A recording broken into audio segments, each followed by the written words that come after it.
Hello, in this video I will show you how to install Firefox Browser on Samsung F34. So you have to start with opening your Google Play Store.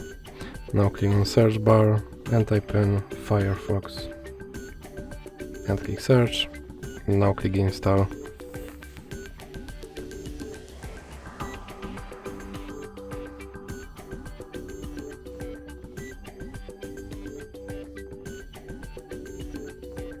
And now click open, and here you can make your Firefox browser your default browser, or you can click not now. Here you can try out the Firefox search widget, or you can click not now. And now you can turn on notifications for this browser, or you can click not now. And now your Firefox is all set up. So that's it for this video. If you liked it, please remember to leave like and subscribe.